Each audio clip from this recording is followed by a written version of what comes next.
ঝুলন যাত্রার day 3 Mayapur ISKCON মন্দিরে কিরকম ভাবে সুসজ্জিত হয়েছিল রাধা মাধব, চলুন আপনাদেরকেও দর্শন করাবো। হরে কৃষ্ণ সুধীর গৌর ভক্তবৃন্দ, আমি নিবেদিতা শ্রীধাম মায়াপুর থেকে। আজ ছিল ঝুলন যাত্রার তৃতীয় দিন। আমরা মোটামুটি গিয়েছিলাম ওই 7:30 নাগাদ, আর অনেকটাই ভিড় ছিল। আর এই যে দেখুন কত সুন্দরভাবে সুসজ্জিত হয়েছে ভগবান। তারপরে শুরু হয়ে গিয়েছে সাংস্কৃতিক অনুষ্ঠান, সেগুলো আমরা একটুখানি দর্শন করছিলাম। আর ভীষণ সুন্দরভাবে বিদেশি ভক্তরা নৃত্য করছিল। এই তো তারপরে আমি আর ভাগবত দুজনেই সুন্দর করে ভগবানের দড়ি স্পর্শ করে ভগবানকে ঝুলন টেনে তারপরে চলে এলাম প্রসাদ পাওয়ার জন্য। চলুন আপনাদেরকেও দেখাই কি কি ছিল মহাপ্রসাদ। প্রথমে ছিল রুটি, তারপরে খিচুড়ি, তারপরে চানা আলু, তারপরে পায়েস।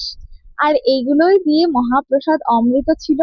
তারপরে আমরা চলে এলাম সোজা মন্দিরে। আজকে গুরু মহারাজের উদ্দেশ্যে এই ছোট ছোট বাচ্চাগুলো কীর্তন সেবা করছিল। এরা দেখতে ছোট, কিন্তু এরা কীর্তন এবং মৃদঙ্গ যা বাজাচ্ছিল, বড় বড় এক্সপার্টকে মনে হয় হার মানিয়ে দেবে। আজকের মতো ভিডিওটি এই অবধি। চ্যানেলে নতুন হলে সাবস্ক্রাইব করে রাখবেন, ফেসবুক থেকে দেখলে অবশ্যই ফলো। আর আজকের মতো হরে কৃষ্ণ।